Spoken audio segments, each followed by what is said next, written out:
most of human history, the concern wasn't around issues of overpopulation, but simply around survival.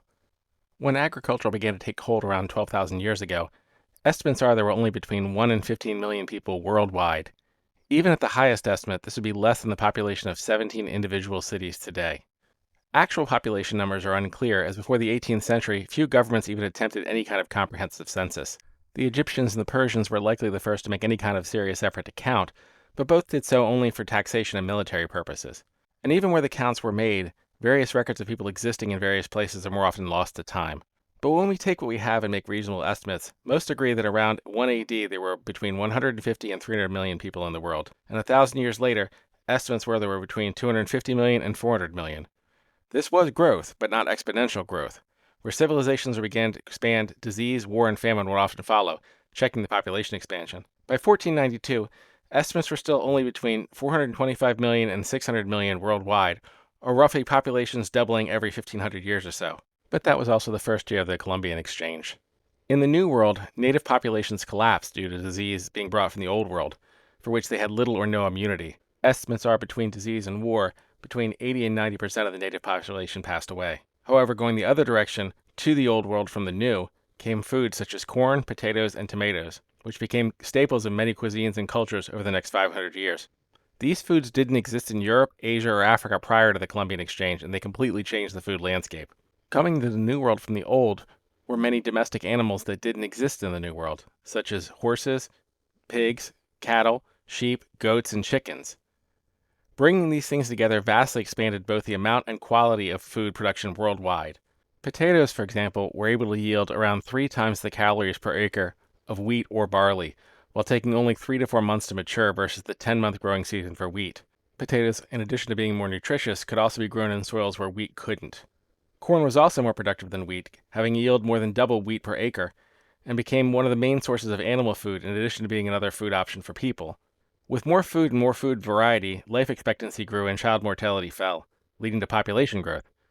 Food shortage became food surplus, leading to expanded trade, which then spurred the need for infrastructure improvements to allow people to bring goods longer distances to increasingly dense population centers. In places like the Netherlands, this density and the need to grow food efficiently led to experiments in land reform. Crop rotations and enclosures grew and shared open fields and pastures declined. Soon these new ideas spread far and wide, leading to even more food and even more growth. The population explosion was particularly notable in England, where in just Great Britain and Wales between 1700 and 1800, the population grew from 5.5 million to over 9 million. This even with a large number of people leaving England to settle in British colonies around the world.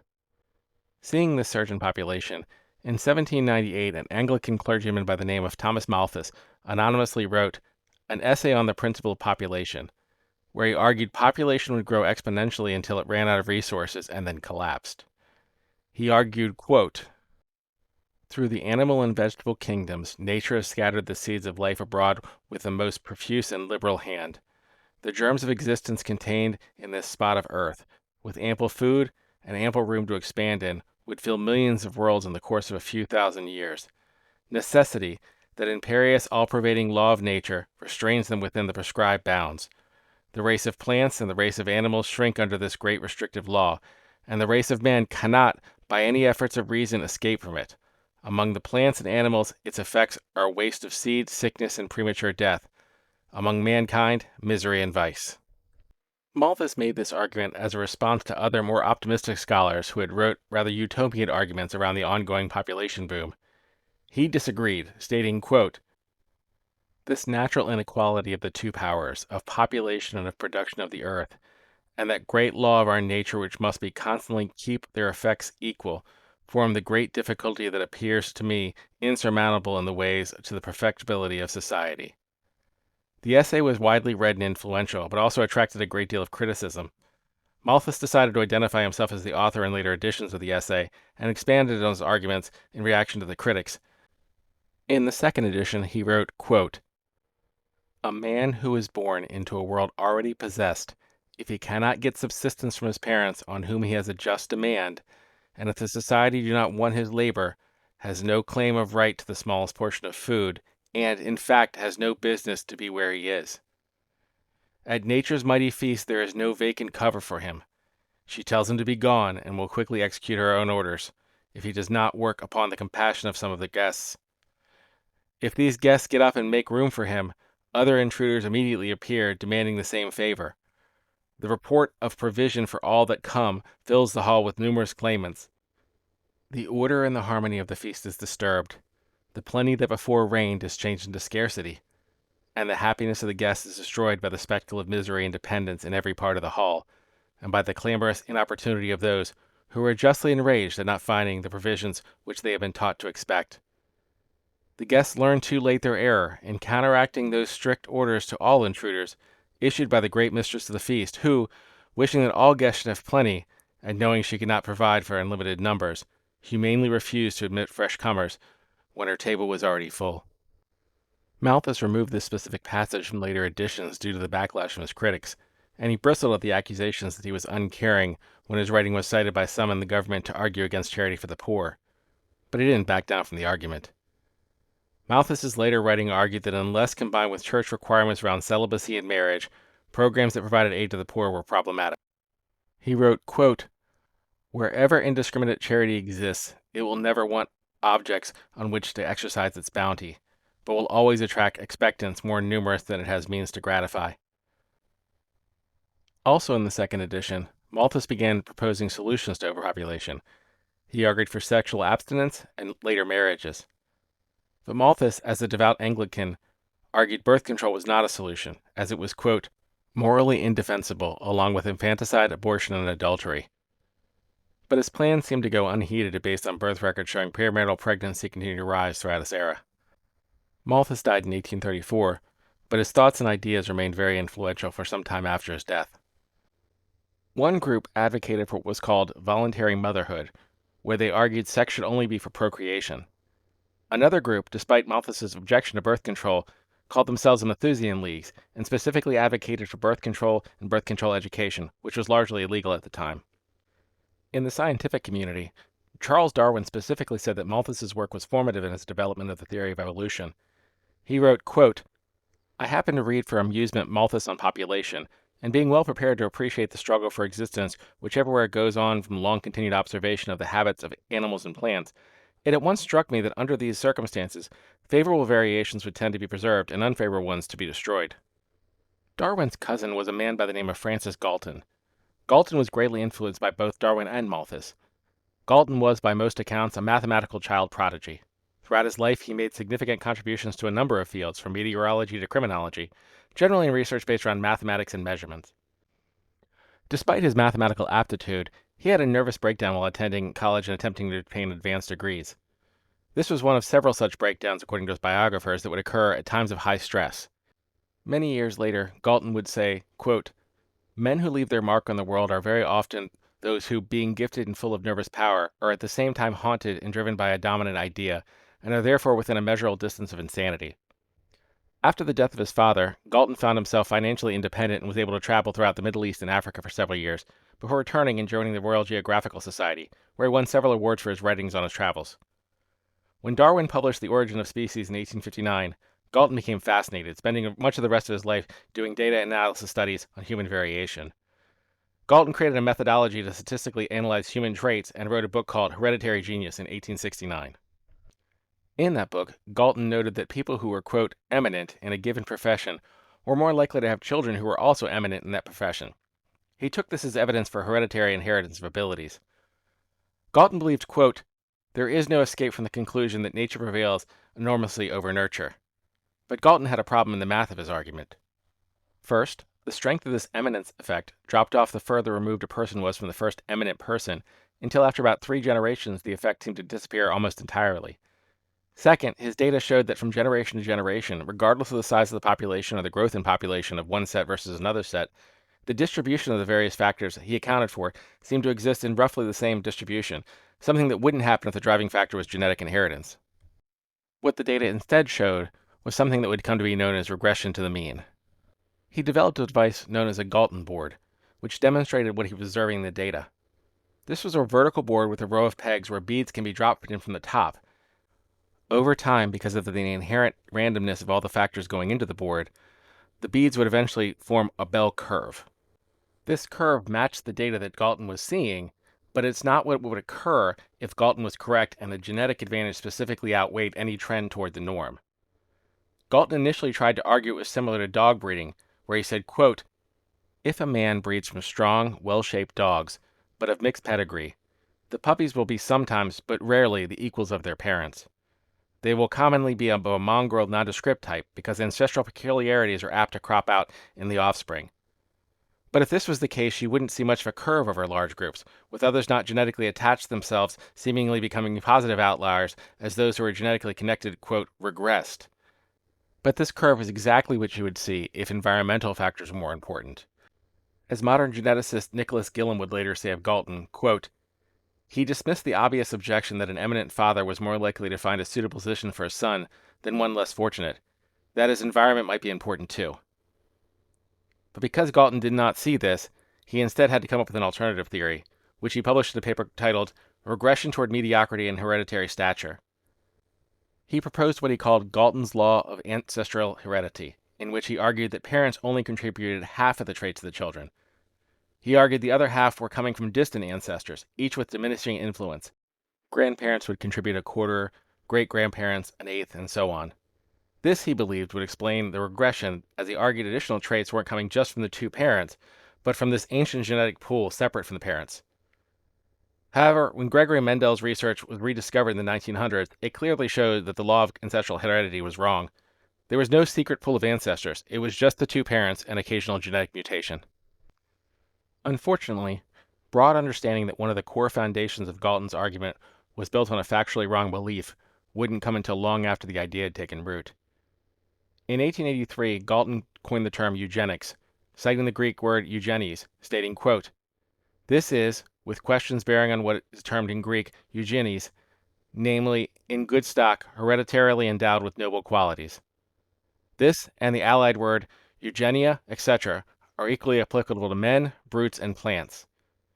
We greatly want a brief word to express the science of improving stock, which is by no means confined to questions of judicious mating, but which, especially in the case of man, takes cognizance of all influences that tend, in however remote degree, to give a more suitable races or strains of blood a better chance of prevailing speedily over the less suitable than otherwise they would have had.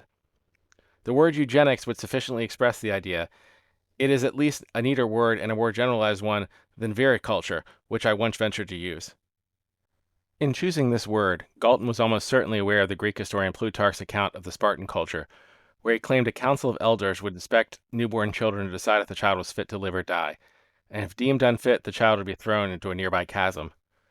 This was not the only example of this line of reasoning, and it was not unique to the Greeks or even to Europe.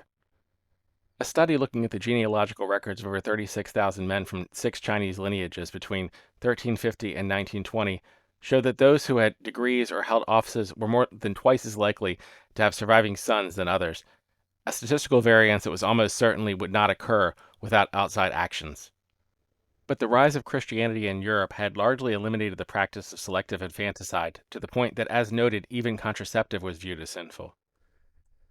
Galton defined eugenics as, quote, "the study of all agencies under human control which can improve or impair the racial quality of future generations." Many colleges and universities made the study of eugenics an academic discipline as a result of his research.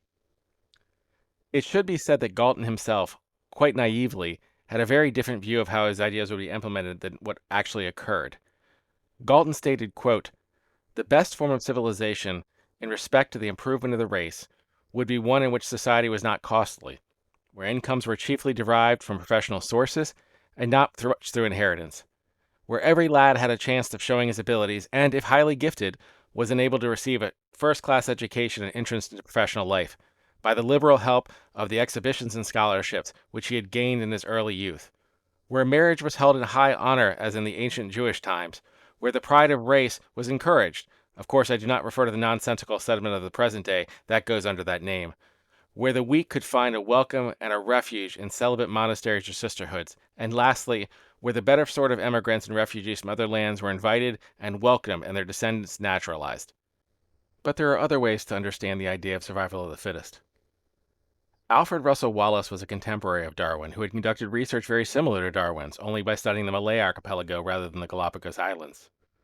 Wallace and Darwin wrote back and forth for years, finding themselves largely in agreement on the overall concepts of evolution, Wallace's findings were in fact so similar to Darwin's that they were presented alongside each other in London just prior to Darwin's publication of Origin of Species, and some has even gone so far to say that he was more or less a co-discoverer of the theory of evolution. But while the two largely agreed on the key concepts around evolution and survival of the fittest, they came at it from different angles. Darwin's focus was more centered on differences between individual creatures and the competition between them in a given space. Wallace, on the other hand, seemed to view it more as a competition between life and the various environments creatures encountered. Wallace wrote, quote, "It then occurred to me that these causes or their equivalents are continually acting in the case of animals also, and as animals usually breed much more quickly than does mankind, the destruction every year of these causes must be enormous to keep down the numbers of each species, since evidently they do not increase regularly from year to year, as otherwise the world would long ago have been overcrowded with those that breed most quickly." Vaguely thinking over the enormous and constant destruction which this implied, it occurred to me to ask the question, why do some die and some live? And the answer was clearly, on the whole, the best fated live. And considering the amount of individual variation that my experience as a collector has shown me to exist, then it followed that the changes necessary for the adaptation of species to the changing conditions would be brought about. In this way, every part of the animal's organization could be modified exactly as required, and in the very process of this modification, the unmodified would die out, and thus the definite character and the clear isolation of each species would be explained. For Wallace, it wasn't simply a question of which of the creatures was more fit, but also which was more fit to adapt to the context into which it was born, and which creatures had enough variety that some of their kind might find ways to survive in each area. For example, a polar bear is very well suited for a polar environment, but quite unfit in almost all others. But it's still a bear, likely descended from brown bears, which are themselves well suited for a very different environment. Fitness is therefore more about the challenge being confronted than the individual being challenged. Putting focus on individuals within a species also creates problems when studying species in communal groups. The evolutionary outcomes of a queen bee don't make much sense without the context of her working in synergy with the rest of the hive, for example. Looked at in this context, the regression to the mean and the bell curve that Galton observed is exactly what one would expect. Human beings grow up in interconnected societies, and those societies identify and train individuals to fit roles needed by the community. We adapt to meet the needs of the environment. Through training and education, people can gain aptitudes in the roles that are needed, or if they do not, either for lack of skill or interest, they will find themselves shifted into other roles until at some point the crucial needs of the community are met. Galton himself would present a complicated eugenic question. On the one hand, he was by nearly all accounts a mathematical genius. On the other hand, he suffered a series of significant mental health episodes leading to nervous breakdowns throughout his life. Were these two truths of Galton separable? Or is each outcome a product of a far more complicated interaction between genes and environmental factors? If it's the latter, the regression observed would make sense, while if they were simply a genius gene some had and some didn't, the math wouldn't show the regression he observed in his research. Would a eugenicist view Galton as coming from a positive genetic line because of the mathematical genius, or one to exclude because of the mental instability? And this doesn't even get into the issue of inbreeding, which would almost certainly arise from selective marriages, unless you're rather fond of the Habsburg chin. What Galton's own genes might have produced is a mystery. He had no known children after 43 years of marriage. I say no known as rumors of his sexual exploits while exploring were cited by biographers, including his likely suffering from a venereal disease, which probably reduced his libido later in life. But his ideas around, quote, positive eugenics lived on long after him.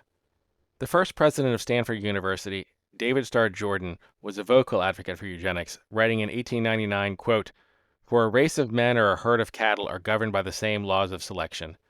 In 1902, he wrote an essay entitled "The Blood of the Nation, a Study of the Decay of Races Through the Survival of the Unfit," in which he argued that in addition to Galton's positive eugenic approach of encouraging those who were genetically superior to have children, society must also act against what he eventually labeled as, quote, dysgenics. With the goal of addressing both positive eugenic and dysgenic concerns, various eugenic societies began to form all around the Western world. In 1907, a 21-year-old widow by the name of Sybil Gatto was inspired by Galton to create the Eugenics Education Society, of which Galton was an honorary president from 1907 until his death in 1911. Gatto was trained as a rescue worker in shelters for young women, and said that as a result of these experiences she became motivated to find ways to end prostitution and venereal disease. She argued the young girls who had become single mothers were taken advantage of, usually by older men, and was frustrated by the lack of knowledge other rescue workers had on the topic of contraceptives. She believed that if these women had access to contraceptive education, they might have been able to avoid their current circumstances. One of the first proposals made by the Eugenics Education Society was to call for Parliament to pass a law that would segregate alcoholics in order to prevent their reproduction because alcoholism was an inheritable genetic trait. It failed to pass in 1913. After Galton's passing, Leonard Darwin, son of Charles Darwin, became the second president of the Eugenics Education Society. In 1916, the society published a pamphlet entitled Quality Not Quantity, where they argued professionals should have more children. In 1917, Sybil wrote an article entitled The Eugenic Principle in Social Reconstruction, in which she argued for what she called, quote, eugenic selection. She believed some people were genetically superior, and that even if born into poverty, they would be able to rise, and those genetically inferior born into wealth would sink into poverty. They argued it was therefore dysgenic to fund programs for the poor and pushed instead for wealthy families to be given additional money to encourage them to have children. In the United States, some eugenicists went even further, even sooner. In 1911, a man by the name of Charles B. Davenport, using money from the Rockefeller Foundation, the Carnegie Institute, and the widow of a wealthy railroad tycoon named Mary Harriman, was able to create the Eugenic Records Office. This office collected information mostly through questionnaires to identify genetic traits for use in eugenic research and advocacy. This research was used in the 1920s to pass a number of laws in the United States based on eugenic arguments. A former school superintendent from Iowa by the name of Harry H. Laughlin became the head of the organization and testified before Congress in support of the Immigration Act of 1924. He argued, among other things, that insanity tended to be prevalent among immigrants from Southern and Eastern Europe, that 83% of Jewish immigrants were born, quote, feeble-minded, and that they were both a threat to the nation's genetic makeup and economy as a result. He also wrote, quote, a model eugenic sterilization law, which over time became adopted in one form or another by 30 states. One of those states was Virginia, which in 1924 authorized, quote, sterilization of mental defectives. Even before this law had passed, a man by the name of Dr. Albert Sidney Pretty, who was superintendent of the Virginia State Colony for Epileptics and Feeble-Minded, had performed hundreds of sterilizations. He argued he was allowed by laws which said he could perform surgery to benefit, quote, the physical, mental, and moral condition of those in his care. He claimed that the operations were to relieve, quote, chronic pelvic disorder, and according to his own writings, he chose women who were, quote, immoral because of their, quote, fondness for men. He described some as having a reputation for promiscuity, being, quote, oversexed or man-crazy. In one instance, he sterilized a 16-year-old girl for, quote, talking to the little boys. With these acts now officially legal, Pretty filed a formal request with the board of the hospital to sterilize a woman by the name of Carrie Buck. Carrie's mother had been committed to Pretty's hospital after she had contracted syphilis and been accused of prostitution and, quote, immorality many years prior. When she was institutionalized, Carrie was taken from her mother and placed in foster care with John and Alice Dobbs. Carrie was, by all accounts, an average student in 1st through 6th grade, at which time the Dobbs removed her from school so that she could help around the house. When she was 17 years old, she became pregnant, reportedly as a result of being raped by the Dobbs' nephew. When she was found to be pregnant, court records of a Red Cross social worker statement read, quote, Mr. Dobbs, who had charge of the girl, had taken her when she was a small child, had reported to Mrs. Duke that the girl was pregnant and that he wanted to have her committed somewhere, have her sent to some institution. She was then committed to the Virginia Colony for Epileptics and Feeble-Minded, where she gave birth to a daughter named Vivian, who was taken from her as she was institutionalized and given to the Dobbs. That daughter, by all accounts, performed normally academically and behaviorally, even making the honor roll in April of 1931, a year before her untimely death at the age of 8, likely from complications from measles. Pretty argued that because Carrie's mother had been institutionalized, and that now Carrie herself had also been institutionalized, that Carrie was a genetic threat to society and should therefore be sterilized. This case eventually went to the United States Supreme Court. In a clear conflict of interest, Carrie was represented by a man by the name of Irving P. Whitehead. Whitehead was a personal friend of Mr. Pretty, a known eugenic advocate, and he had previously served on the board of the colony. Unsurprisingly, the Supreme Court affirmed the law 8-1, allowing for sterilization of not just Carrie Buck, but people generally. Justice Oliver Wendell Holmes wrote, quote, We have seen more than once that the public welfare may call upon the best citizens for their lives. It would be strange if it could not call upon those who already sap the strength of the state for these lesser sacrifices, often not felt to be much by those concerned, in order to prevent our being swamped with incompetence.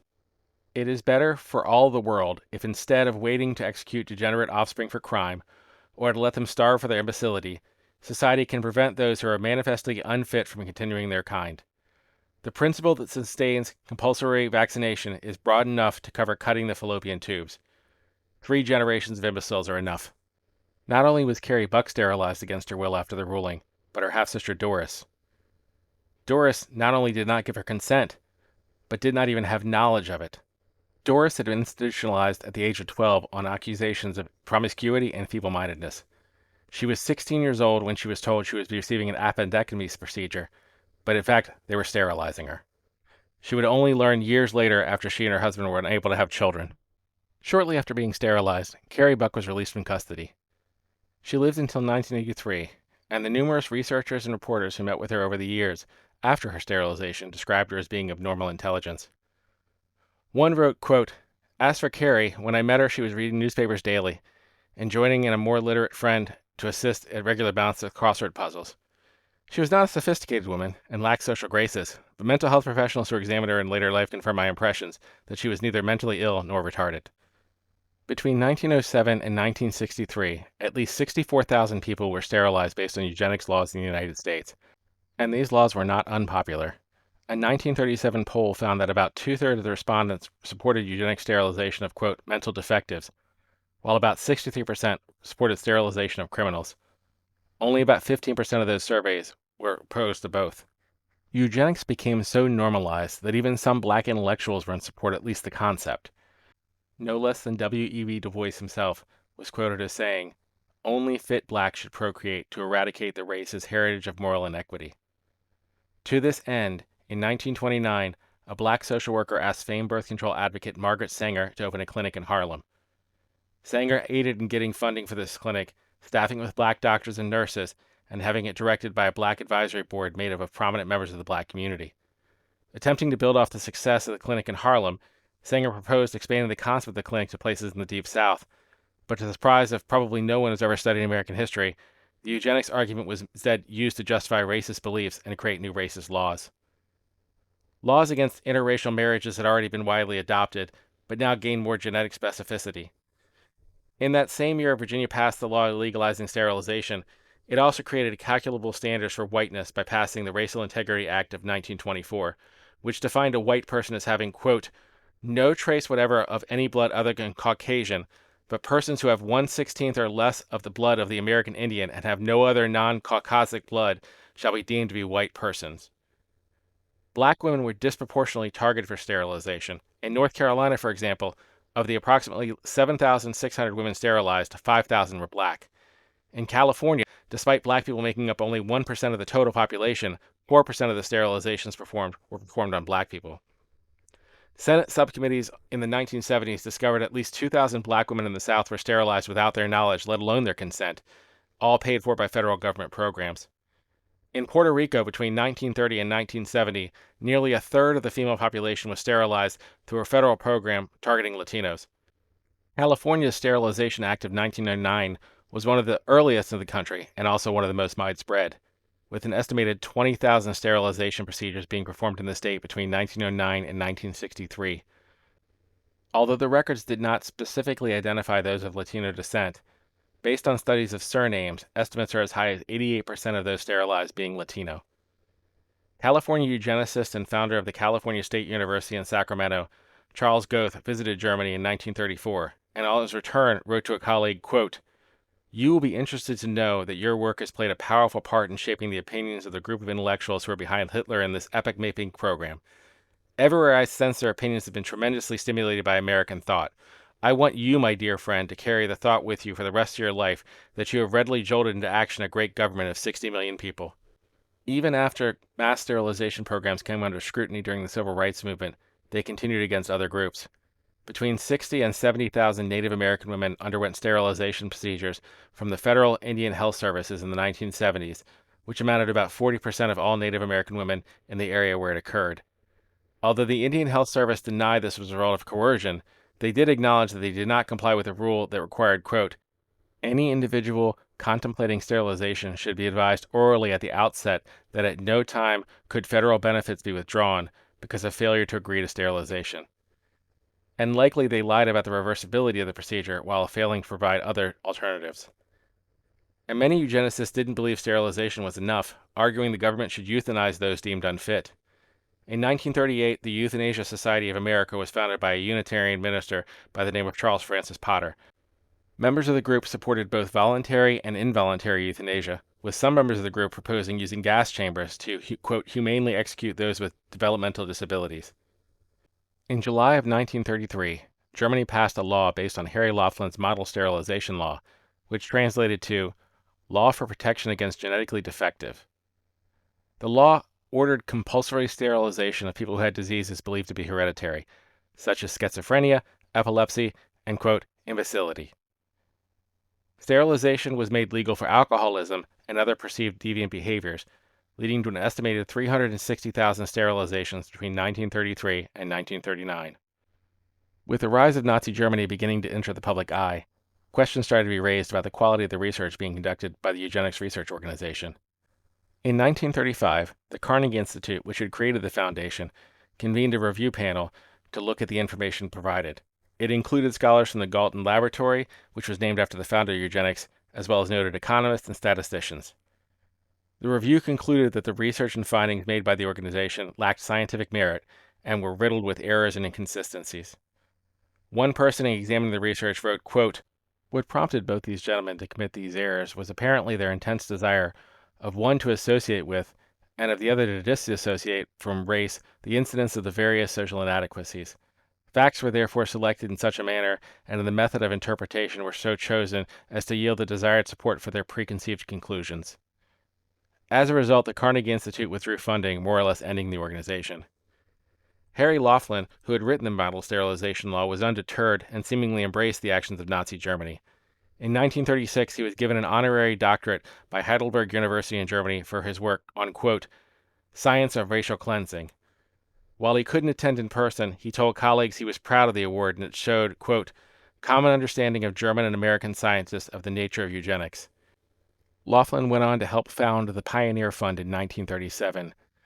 Its purpose was, quote, to advance the scientific study of heredity and human differences, with an additional stated purpose of encouraging the children of those, quote, descended predominantly from white persons who settled in the original 13 states prior to the adoption of the Constitution of the United States, and or from related stocks, or to classes of children, the majority of whom are deemed to be so descended.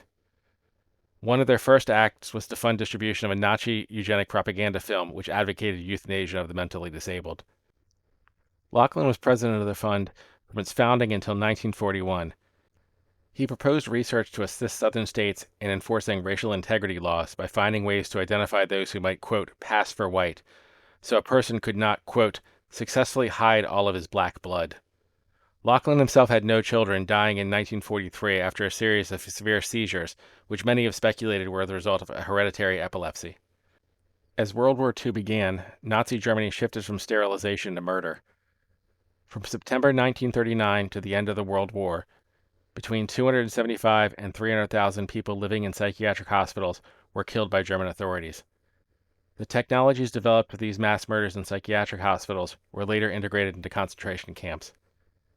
In September 1935, the Nuremberg laws had set up racial-specific criteria for citizenship.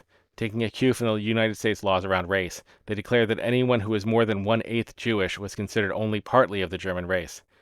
Anyone who was more than half Jewish was ineligible to be a citizen, and anyone who married a Jewish person would themselves be considered Jewish, along with any children born of the marriage.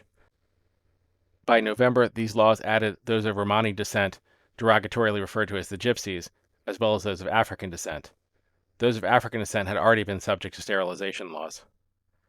A biracial man by the name of Hans Hock, whose mother had become pregnant while she was in Algeria, was a member of the Hitler Youth and viewed himself as fully German, when in 1937, following a reported skull measurement, he was informed that he would be sterilized. Reportedly, the procedure was performed without anesthesia, and he was still required to serve in the military when war broke out. The law made clear that any members of these groups had no right to vote, and they were now considered not to be citizens.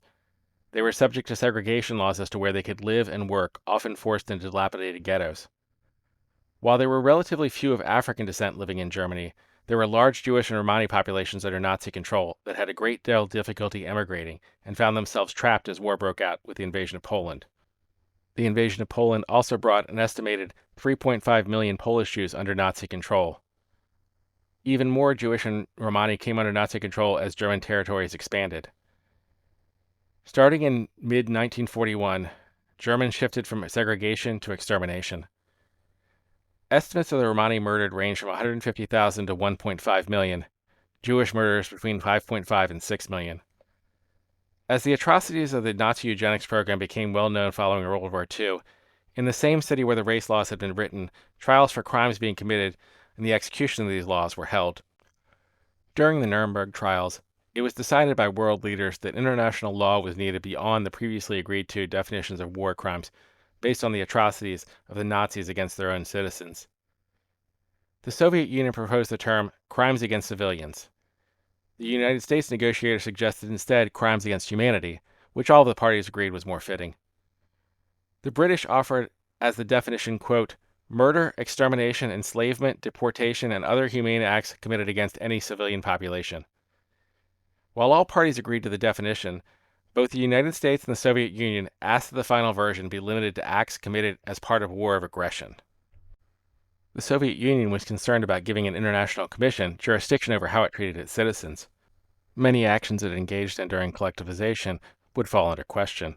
For example, a little over a decade prior, in one instance, the Russian government had engaged in an intentional mass starvation of dissidents in Ukraine during an event that is now known as Holodomor. And of course, the United States was well aware that since Jim Crow and racial segregation laws were often the model cited by the Nazis, a case could be made that they should also be labeled as crimes against humanity, unless the limit was added. History is awkward.